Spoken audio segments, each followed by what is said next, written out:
Повертаємося у студію програми «Саба». Мене звати Єлизавета Цереградська. Ми продовжуємо інформаційний ранок і вже готові вітати наступного гостя наших наступних 30 хвилин. Це Алім Алієв, програмний директор Кримського дому. Ассаляму алейкум. Алейкум салям. Звісно, будемо говорити про вчорашнє урочисте засідання у Верховній Раді з нагоди 100-річчя кримсько-татарського Курултаю кримсько-татарського народу. Ну, я знаю, що ви там були. Так. Тому розкажіть, будь ласка, от ваше враження від того, що ви побачили, як взагалі це все пройшло? Ви знаєте, очевидно, це для кримських татар це є символічним значенням, коли така велика кількість прийшла в сесійну залу Верховної Ради, і власне відзначали 100-річчя Курултаю кримськотатарського народу. Очевидно, для кримських татар важливі, окрім того, що там були дуже галасні речі, щоб були дії з української влади. І кримські татари це абсолютно чітко вже протягом великого часу підкреслюють, що важливо статус автономії кримськотатарської. І, власне, про це зараз говорить достатньо відкрито і не боїться вже і президент України, про це починають говорити українські чиновники, але це потрібно не тільки говорити, а це потрібно імплементовувати. Тому я сподіваюся, що 18-й рік для кримських татар це буде рік не тільки слів, але рік і дій. Я зараз пропоную подивитися, послухати пряму мову Андрія Парубія, який висловився з цієї нагоди на трибуні Верховної Ради. Тож прошу, будь ласка, пряму мову. Російська окупація Криму у 1918 році і сучасна окупація нічим не відрізняються. Це страх, терор і залякування. Переслідуються українці і кримські татари. Тоді окупанти відразу жорстоко розігнали кримсько-татарський Курултай, а у сучасному Криму меджліс кримсько-татарського народу проголошений російськими окупантами екстремістською організацією. Ну, от, будь ласка, от така теза була оголошена, те, що відбувалося у 18-му році, і те, що відбувається зараз, це, в принципі, тотожні події, тотожні поняття. Ну, давайте, напевно, повернемося в історію і згадаємо, що перший Курултай, він відбувся 26 листопада за старим стилем і за новим 9 грудня виходить. Тобто, от 100-річчя буквально от з дня на день. 1917 року. Чи можна, ви погоджуєтесь з думкою пана Андрія Парубія? Ну, Парубій, очевидно, мав на увазі про знищення еліти, знищення інтелігенції в 18-му році, але, очевидно, варто також порівнювати, і більш коректно, напевно, буде порівняння з першою анексією Криму у 18 столітті Катериною II, але і те, що було в 18 столітті, в 18 році, в 44-му році, що відбувається зараз, це, очевидно, для кримських татар є трагічні сторінки. І вони в цей рядок можна їх поставити.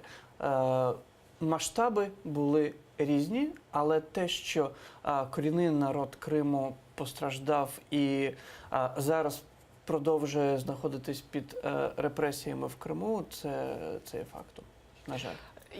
Я думаю, що насправді це запитання цікавить усіх, і українців, і кримських татар, тому що, ну добре, це все прекрасно, те, що у Верховній Раді це все сталося, це певна данина культурі, звичаям, традиціям, про це потрібно згадувати, це потрібно робити, але все ж таки, є такі думки, що наступне урочисте засідання у Верховній Раді буде ще через 100 років присвячене цій нагоді. Тобто, які дієві кроки насправді українська влада має зробити, або ж, можливо, оце урочисте засідання, воно є таким певним сигналом про те, що Україна дійсно готова там дати автономію, вона дійсно розмірковує про те, аби це все стало на якийсь законний шлях. Для мене, очевидно, це є сигналом, бо ще 10 років тому кримських татар дійсно боялись і підпускати Верховну Раду, тим більше в такій великій кількості, як як 450 людей, бо було дуже багато стереотипів, міфів і так далі. Але про що я також хотів би сказати, що взагалі 17-й рік і Конституція Кримської Народної Республіки, яка була прийнята тоді Курултаєм, вона була надзвичайно прогресивна. Так, до речі, давайте зупинимось на цьому, тому що дійсно там стереотипи стосовно кримсько-татарського народу, якоїсь її певної законсервованості. Я знаю, що там були навіть закріплені права жінок. От ви мене якраз таки випередили. Сексуальна революція у Франції була тільки в 68-му році. В кримських татар вона відбулася в 17-му році. Це коли жінки і чоловіки мали рівне право голосу під час там виборів. І це дійсно було неймовірно потужно і неймовірно прогресивно. І більше того, там задекларовано було і що не розділяють по нації, по віросповіданню, по власне етнічному признаку. І ті всі речі були прописані в 17-му році в цій конституції. І ми маємо пишатись такою конституцією, маємо говорити, що дійсно кримські татари є цим поєднувачем між тюркською і європейською культурами. У нас є і той контекст. І це, напевно, робить нас таким унікальним достатньо народом. Знову, дещо про риторику поговоримо, але зважаючи на події, які зараз відбуваються в окупованому Криму, тобто репресії тривають, затримання, обшуки постійні, вони вже настільки регулярні, що це дійсно, можливо, потрібно робити вже, на жаль, обов'язкові рубрики. Але тим не менш, які дії влади, на які дії влади конкретно кримські татари очікують з боку України? Тому що ми постійно говоримо про міжнародну нашу політику, там говорити про це на різних міжнародних майданчиках, але ж, добре, що, є якісь санкції, які, напевно, якось діють, але обшуки тривають. Власне, про що я вчора конкретно почув в Верховній Раді, це від Ірини Геращенко, заступниці голови Верховної Ради, те, що зараз і разом з міністерствами розробляється цей законопроект щодо підтримки родин політв'язнів і надання юридичного супроводу, власне, політв'язням. На жаль, деколи ми рухаємось занадто повільно, бо в нас зараз є ця кількість в 53 політв'язня, і тільки зараз ми намагаємось надавати державну юридичну підтримку. До того вони отримували і від громадських організацій, від Меджлісу, від інших міжнародних організацій і так далі. Це важливий крок, очевидно. Стратегічно важливий крок – це визнання кримських татар, що для мене принципово як суб'єкт політичного процесу українського, не як об'єкт. І як суб'єкт кримські татари можуть бути визнані, в тому числі, коли буде прийнятий статус Криму як національно-територіальна автономія Кримськотатарської. Це не просто, знаєте, така кістка для кримських татар, побавтесь, заспокойтесь. Ні. Це для кримських татар важливо мати відповідальність за свою батьківщину. Ми розуміємо, що поки окупація триває, такої відповідальності важко отримати. Але, очевидно, після деокупації, коли державні інституції, в тому числі, будуть абсолютно зруйновані в Криму, і потрібно буде вибудовувати все нове, то в фарватері цього мають бути кримські татари. Тому і завдання кримських татар, які тут знаходяться, та й взагалі проукраїнських мешканців Криму, це вибудовувати разом ці інституції, які потім перенесуться на деокупований Крим. Ще одна подія, яка вчора відбулася, це прем'єрний показ фільму «Кіборги» режисера Ахтема Сейтаблаєва, кримського татарина. І це була дійсно гучна подія, тому що там багато хто був присутній, в тому числі і ви. Поділіться своїми враженнями. Я відверто скажу, я це говорив Ахтему, бо з Ахтемом тісно співпрацюю, що я дуже боявся, що це буде, знаєте, такий пропагандистський фільм, ура, патріотичний. Ні. Це навіть фільм не про кіборгів в першу чергу. Це фільм про наше суспільство, про покоління, про зв'язок, про відповідальність. Там настільки багато питань поставлено, там настільки глибокі діалоги, що я думаю, цей фільм варто дивитись українському глядачу. Бо тоді ти усвідомлюєш, наскільки от все це близько і наскільки важливо, щоб кожен з нас щось робив на своєму місці. І тому це не є навіть бойовик, як його там екшен, бойовик, це більше філософська драма.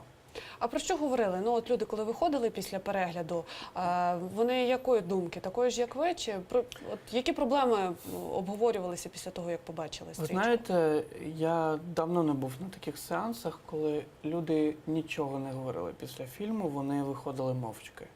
Або чи хтось там зі сльозами виходив, хтось це переживав в собі.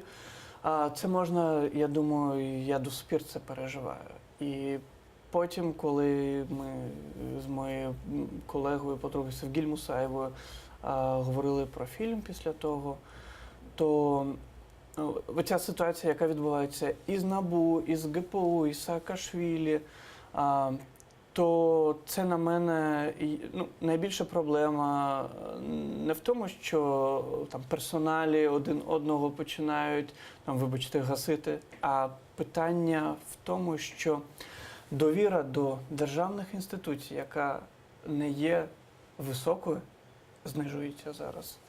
Ну, мені здається, що вона взагалі зникла, якщо чесно.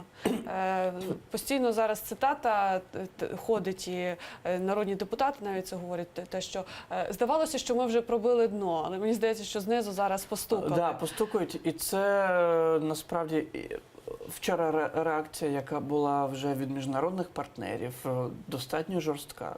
І ми розуміємо, що це не забавки. І НАБУ, яке було створено, і так пафосно було створено, було презентовано, то зараз воно фактично вбивається.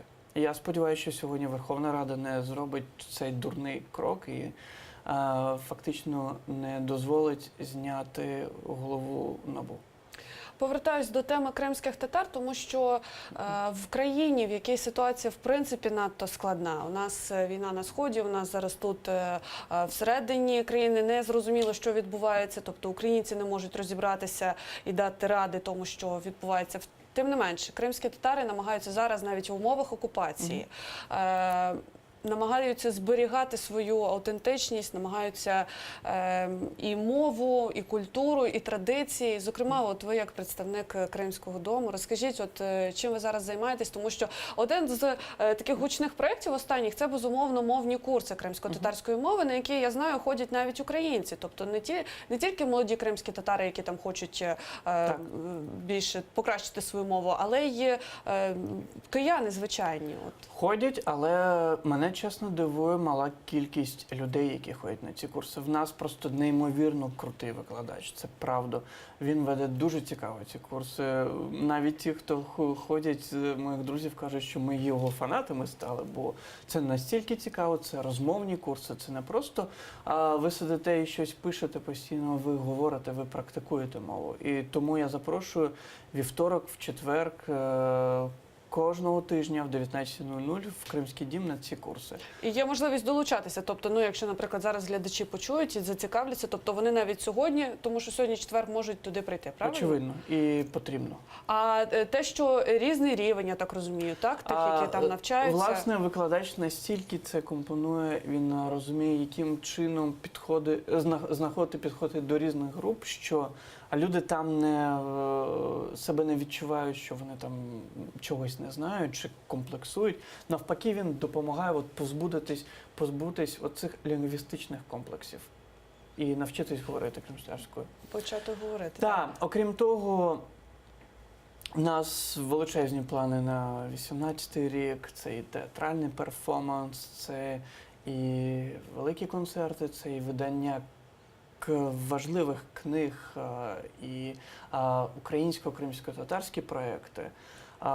Окрім того, буквально післязавтра В Кримському домі презентують український переклад книги Олекси Гайворонського «Україна Крим». Це відомий історик, журналіст. І ця книга просто неймовірно красива і неймовірно цікава. Теж десь на 19:00 якраз люди зможуть потрапити до нас після роботи. І наступне моє запитання, насправді, я його задаю дуже часто і кримським татарам, яких запрошую на ефір, тому що особисто мене це турбує. Якщо говорити про стан от зараз кримсько-татарського народу на материковій частині, чи є він критичним? Наскільки критичним, якщо так?